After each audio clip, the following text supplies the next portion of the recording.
तीन जादुई सांप। एक गांव में जगदीश नाम का एक ऑटो ड्राइवर रहता था। वो ऑटो काफी तेज चलाता था, पर इस बात का ख्याल रखता कि कहीं कोई एक्सीडेंट ना हो जाए। वो ये सोचता था कि ऑटो तेज चलाऊंगा, ज्यादा से ज्यादा लोगों को बिठा पाऊंगा, ज्यादा चक्कर लगा पाऊंगा और ज्यादा पैसे कमा पाऊंगा। एक दिन उस एरिया का उस्ताद एक मछली के एक्वेरियम को लेकर उसके ऑटो में बैठा। अरे जगदीश, मैं तेरे बारे में अच्छी तरह जानता हूँ। तू ऑटो बहुत तेज चलाता है। मैंने ये एक्वेरियम अपनी बेटी के लिए बहुत मुश्किल से शहर से मंगवाया है। उसके जन्मदिन पर मैं उसे ये तोहफा देने वाला हूँ। तुम ऑटो संभाल कर चलाना। अगर इस एक्वेरियम को कुछ हो गया तो बस सोच लो। साहब, मैं मानता हूँ कि मैं ऑटो काफी तेज चलाता हूँ, पर आज तक मेरे ऑटो को एक खरोंच भी नहीं लगा है। आप चिंता ना करो। यूं जगदीश अपने ऑटो को तेज चलाने लगा। अरे आराम से चलाओ, आराम से कहने लगा, पर जगदीश ने उसे अनसुनी करते हुए काफी तेज चलाने लगा। तभी उसे सड़क के बीचों बीच एक बड़ा सा सांप दिखाई दिया। सांप को देखते ही जगदीश ने ऑटो को सडन ब्रेक लगाया। उस्ताद के हाथ में जो एक्वेरियम था वो उसके हाथ से फिसलकर नीचे जमीन पर जा गिरा। उस्ताद ऑटो से उतरा और जगदीश का कॉलर पकड़ते हुए, अरे मैं कह रहा था ना तुझे आराम से चलाने के लिए, कहकर उसे पकड़ के मारने लगा। फिर वो वहाँ से चला गया। जगदीश ने पीछे मुड़कर देखा, वहाँ पर सांप की जगह नाग देवता प्रकट हुई। जगदीश हैरान हो गया। तुमने मेरी जान बचाई है बेटे। वैसे इंसान हमें देखते ही डंडे लेकर हमें मार डालते हैं, पर तुमने मेरे लिए उस उस्ताद से मार खाया। इसीलिए मैं तुम्हारा आभारी होकर मैं तुम्हें एक वर देती हूँ। तुम्हारे 3 सपोले पैदा होंगे। जगदीश परेशान हो गया। ये कैसा वरदान है माँ? सपोले पैदा होंगे? ये क्या? जब तक वे 10 साल तक न हो जाए, जरा सब्र करो, तब तुम मुझे धन्यवाद कहोगे। कहकर वो गायब हो गई। जगदीश समझ नहीं पाया कि वो खुश हो या दुखी। कुछ समय बाद जगदीश की पत्नी सीमा ने जगदीश से कहा कि वो गर्भवती है। जगदीश को नाग देवता का दिया हुआ वरदान याद आया और उसे टेंशन होने लगा। मैं तुम्हें कुछ खबरें दे रही हूँ और तुम टेंशन में हो। अरे धीरे धीरे तुम भी जान जाओगे। 9 महीने बाद अस्पताल में सीमा को भर्ती किया गया डिलीवरी के लिए। जगदीश को इस बात की चिंता थी कि पता नहीं कैसी खबर सुननी पड़े। तभी नर्स वहाँ आई। मुबारक हो सर, आपके 3 बच्चे हुए हैं एक साथ, तीनों लड़के हैं। जगदीश बहुत खुश हुआ और बच्चों को देखने गया। तीनों बिल्कुल एक दूसरे से मिलते जुलते थे। फर्क इतना था कि तीनों के रंग अलग अलग थे। एक नीला था, एक लाल और एक पीला। उन अजीबो गरीब जुड़वों को देखने के लिए सारा गांव जमा होने लगा। उनके रंगों के हिसाब से जगदीश ने तीनों का नाम लाल नाग, पीला नाग और नीला नाग रखा। ये कैसे नाम है जी? नाग देवता ने मेरे सपनों में आकर ये नाम रखने को कहा है। यूं बच्चे बढ़कर 10 साल के हो गए। सीमा जगदीश से, ये कैसे बच्चे हैं? मैंने ऐसे बच्चे कहीं देखे नहीं। ये सिवा दूध और अंडे के कुछ खाते ही नहीं है। जब देखो गुस्से में रहते हैं। ये तीनों आपस में ही खेलते हैं, दूसरे बच्चों से मिलते जुलते नहीं है। ऐसे ही रहा तो इनका भविष्य का क्या होगा? मुझे इस बात की चिंता है। अरे मैंने सोचा कि ये नाग देवता के वरदान है, पर ये तो श्राप में बदल रहा है। चाहे जितना मर्जी कमा लूं, मैं इनका पेट भर नहीं पा रहा हूँ। कई लीटर दूध 1 मिनट में गायब हो जाता है और पता नहीं कितने अंडे खा जाते हैं, ये कोई हिसाब नहीं। नाग देवता ने कहा था कि 10 साल प्रतीक्षा करो। अब बस 3 महीने रह गए हैं। अब इनके पालन पोषण के लिए मैंने गाँव भर में कर्ज ले लिया है। कर्जदारों ने आकर मुझसे मेरा ऑटो छीन लिया है। समझ में नहीं आता कि ये 3 महीने इन बच्चों को कैसे खिलाऊं, और ये भी तो नहीं पता कि 3 महीने बाद होगा क्या। लगता है कि मैंने नाग देवता की जान बचाकर गलती की है।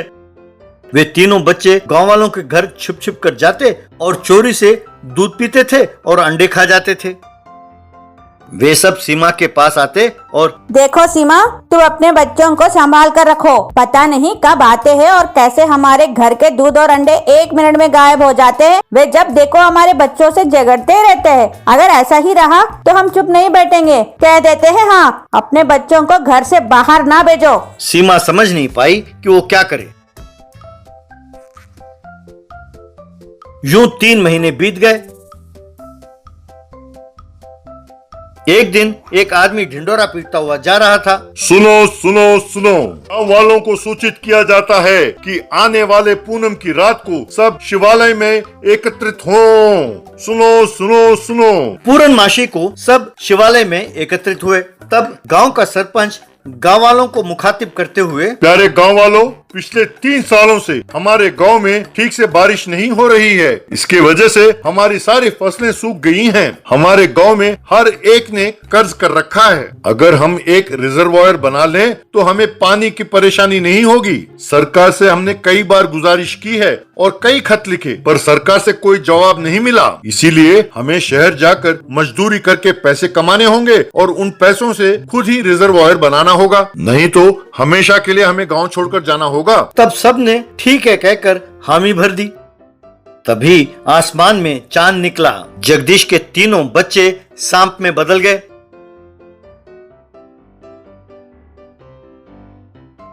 नीला नाग हीरे वाले सांप में बदल गया। वो अपने मुंह से हीरे उगल रहा था और हीरों का ढेर लग गया। पीला नाग सुनहरे सांप में बदल गया। वो अपने मुंह से सोना उगल रहा था और सोने का ढेर लग रहा था। लाल नाग के मुंह से रुपए निकले और रुपयों के ढेर लगने लगे। ये सब देखकर गांव वाले हैरान हो गए। जगदीश उन हीरे, सोने और पैसों को देखकर बहुत खुश हुआ, पर उसे ये भी चिंता हुई कि कहीं उसके बच्चे सांप में ही ना बदल कर रह जाएं। यूं वो रात भर सब गांव वाले शिवालय में ही रह गए। सूर्योदय होते ही वे बच्चे इंसानों में बदल गए। जगदीश के साथ साथ गांव वाले भी बहुत खुश हुए। यूं हर पूर्णमासी को वे सांप में बदल जाते और हीरे, सोने और पैसे उगलने लगते।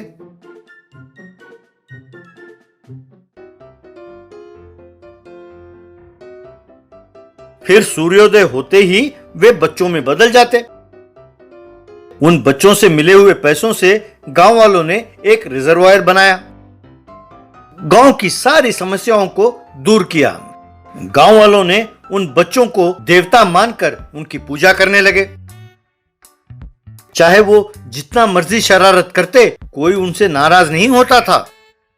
अपने बेटों से मिले हुए संपत्ति को लेकर जगदीश बहुत खुश था। वो ये हीरे, सोना, पैसे सब गांव वालों में बांटने लगा। इस तरह सारा गांव खुश था। मैजिकल मनी चक्की। एक गांव में सियाजी नाम का एक आटे की चक्की वाला रहता था। सियाजी बहुत लालची था। लोग गेहूं लाते तो चक्की में डालकर आधे गेहूं को वो हड़प लेता था। फिर शाम को वो सारा आटा होटलों में बेच देता था। इतना ही नहीं, सियाजी ने जो बेईमानी से पैसे कमाया, वो सारा पैसा अधिक ब्याज पर लोगों को कर्ज पर देता था। वो उधार नहीं लौटा पाते तो उनका घर और जमीन को अपने नाम पर कर लेता था। एक बार सियाजी ने नादानी नाम के व्यक्ति का खेत अपने नाम कर लिया। कुछ दिनों बाद नादानी का बेटा लट्टू शहर से लौटा। बात जानकर लट्टू नादानी से, ये आपने क्या किया पिताजी? 1 लाख रुपए उधार लेकर उससे खेत में अनाज उगाकर जब वो खेत की फसल कटने के लिए तैयार हो रही थी तो 10 लाख रुपए का खेत उसके नाम कर दिया। वैसे हुआ क्या था? लिया तो 1 लाख रुपए था बेटा, पर सियाजी ने ब्याज पर ब्याज डाला और मूलधन पर सेंट्रल जीएसटी, ब्याज पर state GST, income tax, capital gains, यूं कहते हुए उसे 10 लाख कर दिया। मेरे पास खेत लिखकर देने के अलावा और कोई चारा भी तो नहीं था बेटा। वैसे उसके बारे में जानते हुए भी उससे उधार लिया, ये मेरी बेवकूफी थी। गलती आपने नहीं किया पिताजी, आपके भोलेपन का फायदा उठाकर आपको धोखा दिया, ये बड़ी गलती उसने की है। अब देखिए उसके लालच का फायदा उठाकर उसे मैं कैसे बदला लेता हूँ। उस रात को लट्टू ने सियाजी के दुकान का शटर खोला। उस आटे के चक्की में 20,000 रुपए रखा। अगले दिन सवेरे सियाजी ने जैसे ही शटर खोला तो लट्टू 1 किलो गेहूं लेकर उसके दुकान पर आया।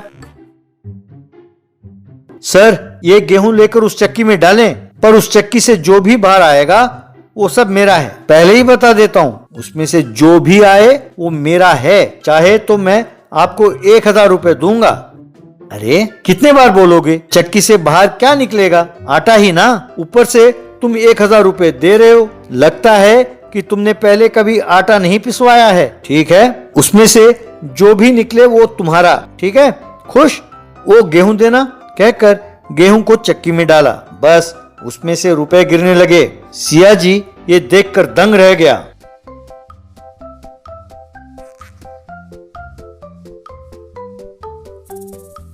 लट्टू ने वो 50,000 रुपए लेकर, ये लीजिए आपका 1000 रुपए, कहकर उसे देकर चला गया। सिया जी कुछ समझ नहीं पाया। अगले दिन लट्टू 2 और बोरी गेहूं लेकर सिया जी के दुकान पर आया। लट्टू सिया जी से, सिया जी सर, पहले ही बता देता हूं, इस चक्की में से जो भी निकले वो मेरा होगा। भैया तुम ये गेहूं ला कहां से रहे हो? ये कोई साधारण गेहूं नहीं है, ये जादुई गेहूं है। ये मुझे करेंसी बाबा जी दे रहे हैं। कल मुझे 1 किलो गेहूं दिया, आज 100 किलो गेहूं दिया, कल मुझे 1000 किलो गेहूं देंगे, ऐसा कहा उन्होंने। पहले इन्हें चक्की में डालिए तो सही, जो 50 लाख रुपए आएंगे उससे मुझे जुआ खेलना है। मैं नहीं मानूंगा, ये चक्की मेरी है, इसीलिए तुम गेहूं मुझे बेच दो, मैं तुम्हें 5 लाख दूंगा, तुम वो गेहूं मुझे दे दो। अरे वाह, 50 लाख देने वाले गेहूं मैं तुम्हें 5 लाख में दे दूं? क्योंकि चक्की आपकी है तो मैं आपको 30 लाख में दे दूंगा गेहूं। मंजूर ना हो तो कहिए, पड़ोसी गांव की चक्की में ले जाता हूं। सिया जी अपने मन में, ये चला गया तो 30 लाख का घाटा हो जाएगा। यूं सोचकर, ठीक है, ये लो पैसे, गेहूं वहां रख दो, कल और गेहूं लाना ना भूलना और कहीं ना ले जाना, कहकर 30 लाख रुपए उसे दिया। वाह क्या डील किया सर आपने, कल मैं फिर आऊंगा, इस गेहूं को कोई देख ना ले, इसे छिपा कर रखें, कहकर चला गया। सिया जी बाकी ग्राहकों को भेज दिया और उस गेहूं को पीसने लगा। उसमें से केवल आटा निकल रहा था, एक भी नोट नहीं निकला। यूं शाम तक सिया जी 2 बोरी गेहूं का आटा पीस चुका था। शाम को सिया जी, अरे ये क्या, गेहूं डाला तो बस आटा ही निकल रहा है, कहकर चिल्लाने लगा। तभी दुकान पर आया एक लड़का। आटे की चक्की में आटा नहीं तो और क्या आएगा चाचा जी? सिया जी को बात समझ में आ गई। हाय रे, मैं तो लुट गया, कहकर जोर से सिर पीटने लगा। लट्टू उन पैसों से पिताजी को 3 एकड़ जमीन खरीद कर दिया। फिर लट्टू शहर चला गया। पिताजी नादानी बहुत खुश हुआ।